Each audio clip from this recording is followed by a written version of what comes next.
Olá pessoal, tudo bem? Quero convidar você para que nos próximos 10 minutos possamos meditar um pouco na Palavra de Deus. A meditação que preparei para esse momento, eu poderia colocar um título.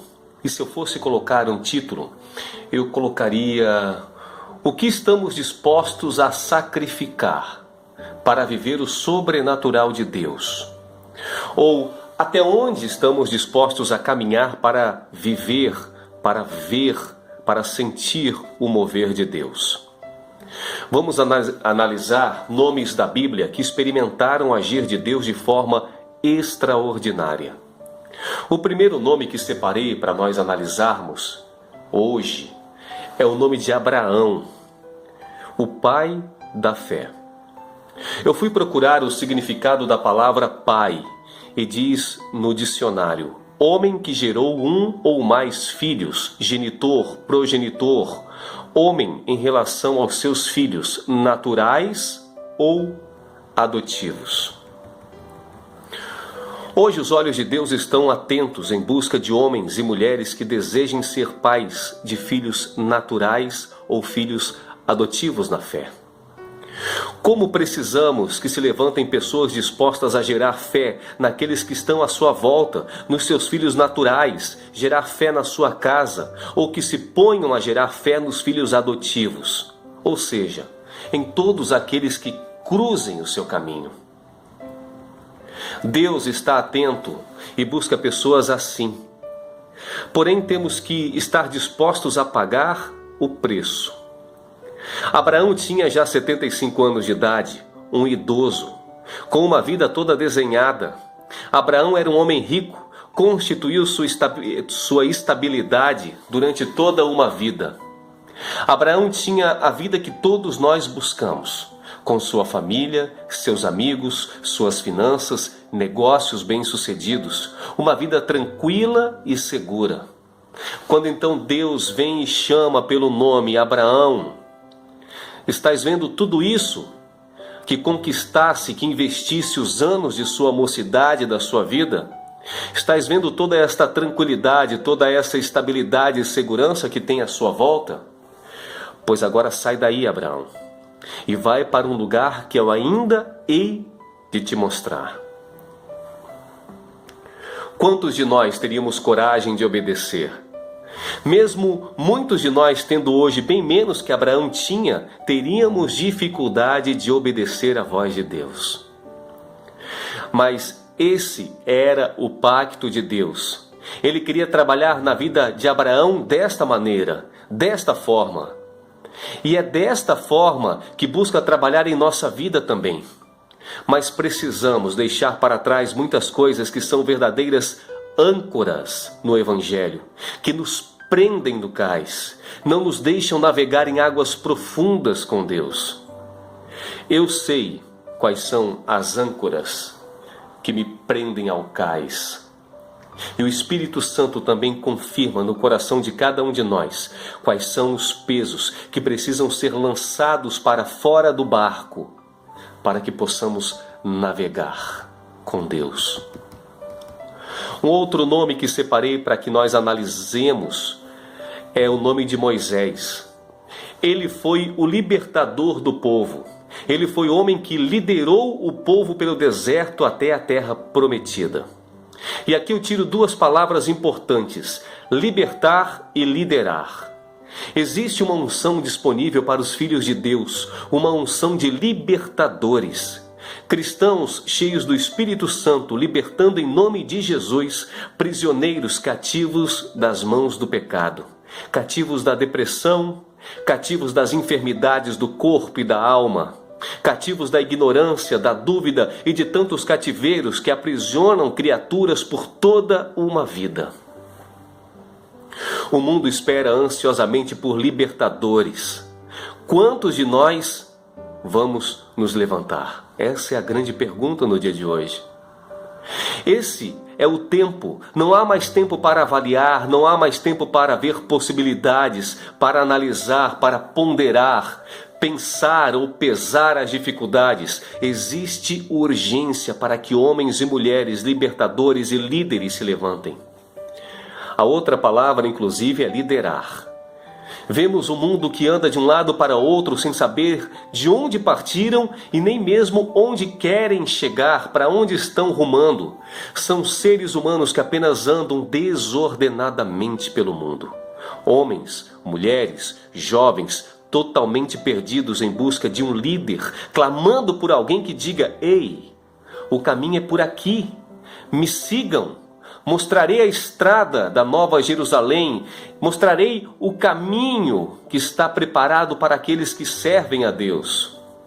Onde estão os libertadores? Onde estão os líderes dessa geração?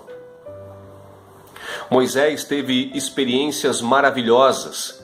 Moisés viu o mar se abrir, viu sair água da rocha, recebeu as tábuas do testemunho escritas pelas mãos de Deus. Era o mensageiro ouvindo a voz do Criador para repassar ao povo. Já pensou quanto privilégio viver tudo isso? Mas para chegar nesse estágio, Moisés teve que pagar um preço. Moisés nasceu de uma família de escravos. Não bastasse ainda, deveria ter sido morto pelo decreto de Faraó. Depois de escapar da escravidão, escapar da morte, ele foi parar dentro do palácio. E lá no palácio, Moisés tinha uma vida de fartura. Sabia que jamais viveria como seu povo na escravidão. Muito pelo contrário, sua vida era cercada de muitas regalias. Ele era servido ao invés de servir como seu povo servia. Ele era respeitado e querido. Sabia que teria um futuro próspero, rico e poderoso no palácio. Mas seu coração não achou justo ver o seu povo sendo tratado daquela maneira. Seu povo que era o povo de Deus. Ver o povo de Deus sendo humilhado pelas mãos de Faraó encheu o coração de Moisés de tristeza. Trazendo para nossos tempos, para os nossos dias, podemos dizer que Faraó é tudo aquilo que representa o inferno, que tem escravizado as criaturas de Deus ainda nos dias de hoje. E ao invés de tristeza ou revolta em ver o povo sendo escravizado, nós que somos cristãos, somos os primeiros a nos levantar muitas vezes como juízes, e não como libertadores ou como líderes, mas nos levantamos como juízes, julgadores, e condenamos pessoas, decretamos sua morte futura pelo que vemos no passado. Olhamos para prostitutas, lésbicas, homossexuais, drogados, andarilhos, ladrões, assassinos e todos que são escravos do Faraó de nossos tempos. Olhamos com os olhos de acusação, de juízes, e decretamos a sua derrota, ao invés de nos levantarmos como líderes libertadores. Moisés viveu eventos maravilhosos, experiências incríveis na presença de Deus, mas teve que pagar o preço em trocar todo o luxo do palácio para viver em tendas no meio do deserto. Ele trocou toda a fartura do palácio para depender do maná diário para sobreviver e para matar a sua fome. Se quisermos viver experiências sobrenaturais, temos que aprender a confiar e viver na real dependência do Senhor. Eu separei mais um nome para nós analisarmos. Davi, chamado segundo o coração de Deus. Que coisa grandiosa é ser achado em conformidade com o coração de Deus. Davi tinha um coração humilde, sincero e um coração valente. Davi achou tanta graça aos olhos de Deus que mesmo nas gerações posteriores ele continuava sendo motivo de Deus abençoar. Em 1 Reis diz Deus para Salomão: mesmo assim lhe tomarei o reino, não lhe tomarei o reino todo, mas deixarei a teu filho uma tribo, por amor e consideração a Davi, meu servo, e por amor a Jerusalém, a cidade que escolhi. Em 2 Reis 26, sobre Ezequias: acrescentarei 15 anos à tua terra, à tua vida na terra, e livrarei a ti e a esta cidade toda das mãos do rei da Assíria. Protegerei esta cidade por amor à minha própria pessoa e por amor a meu servo Davi. Davi tinha compromisso com os propósitos de Deus. Mesmo tendo escolhido resultados, mesmo tendo colhidos resultados amargos de seu erro, ele mostrou humildade em sua essência. Em 2 Samuel 12, narra a visita de Natã repreendendo Davi. E uma das consequências de seu pecado seria a morte de seu filho. No versículo 16, diz que Davi passou a jejuar, a clamar junto a Deus pela vida da criança. Mas no 7º dia a criança morre, diz a Bíblia. E quando Davi percebe que já havia morrido aquele por quem estava a jejuar e a clamar, a sua reação mostra o que ele era. Davi se levantou da terra e se lavou e ungiu e mudou as roupas e entrou na casa do Senhor e o adorou. Hoje vivemos uma crise nas igrejas porque os bancos estão cheios de cristãos que aprenderam que Deus existe para servi-los, para atender todos os seus pedidos, cumprir todos os seus caprichos, e quando recebem um não de Deus, assim como Davi recebeu um não de Deus, depois de jejuar, de se humilhar, de jogar poeira em seu corpo pedindo pela vida da criança, Deus mesmo assim cumpre o decreto e a criança morre. Davi apenas troca sua roupa, se alimenta, toma um banho e vai adorar a Deus. Hoje temos uma crise nas igrejas porque os cristãos não estão mais sabendo encarar os nãos de Deus. E quando Deus diz não, eles se frustram, culpam a Deus e decidem logo parar, deixar a caminhada, preferem deitar-se debaixo da árvore e pedir a morte, como fez Elias. E é claro que eu não posso deixar de meditar nesse momento sobre a vida de Jesus, o maior exemplo da humanidade, o maior exemplo de humildade.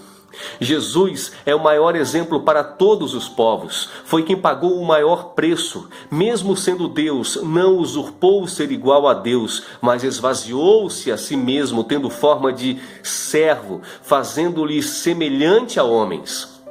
Não existe um preço maior e não há nada que possamos fazer que nos aproxime de tamanho sacrifício feito por Jesus. Mas existe uma palavra que nos enche de poder. Temos uma promessa que precisamos tomar posse. Existe uma unção para esse tempo que necessita se cumprir.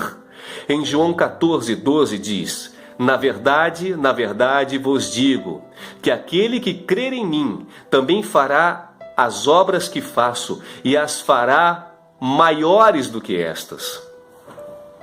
Você consegue entender o poder que está na palavra? Nesse versículo, você consegue entender o poder que se transfere para todo aquele que crê? Jesus tinha poder nas suas palavras. Quando Cristo falava sobre amor, vidas eram transformadas, simplesmente porque ele falava do que lhe era próprio, porque Cristo é amor. Quando Jesus falava sobre perdão, destinos eram mudados simplesmente porque Jesus falava do que lhe era próprio. Ele era o perdoador. Quando falava sobre salvação, vidas eram resgatadas porque ele era o Salvador. Ele lhe falava do que lhe era próprio, existia a salvação em si. A salvação fluía dele. Como queremos pregar às pessoas sobre perdão, esperar que o mesmo aconteça se não conseguimos esquecer coisas que estão presas ao passado? Não conseguimos gerar perdão nem mesmo naqueles da nossa casa, da nossa família. Não conseguimos perdoar aqueles que são nossos filhos, são nossos pais. E como queremos gerar vida, como queremos transmitir conhecimento de perdão às pessoas se nós não conseguimos perdoar?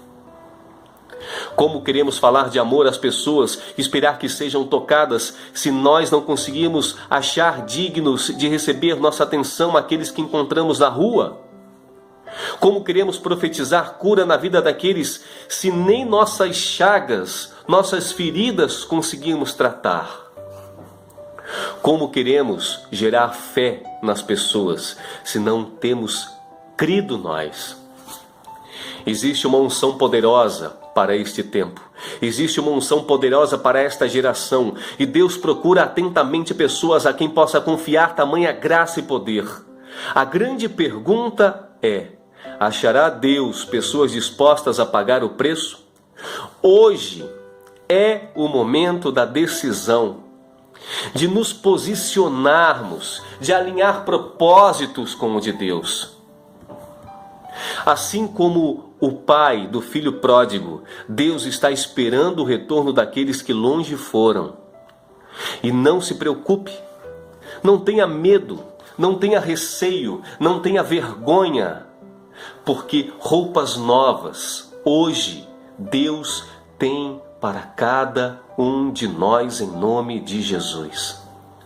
Se desejamos viver o sobrenatural de Deus, se queremos ver o agir de Deus, o mover de Deus, sentir a unção de Deus e transmitir vida às pessoas, precisamos estar em comunhão com Deus. Precisamos pagar o preço. Precisamos estar dispostos a abrir mão dessas âncoras que nos prendem nesse tempo, nesse mundo, nessa vida. Em nome de Jesus, hoje é o tempo de nós lançarmos para fora tudo aquilo que nos prende, que não nos permite mover-nos, que não nos permite navegar em águas profundas com Deus. Lançarmos para fora de nosso barco e vivermos o sobrenatural de Deus. E eu repito, não importa tão longe nós possamos ter ido, não importa quão longe nós possamos ter caminhado, não importa quão afastado estejamos hoje de Jesus, se decidirmos agora retornarmos para a casa do Pai, Ele nos receberá de braços abertos.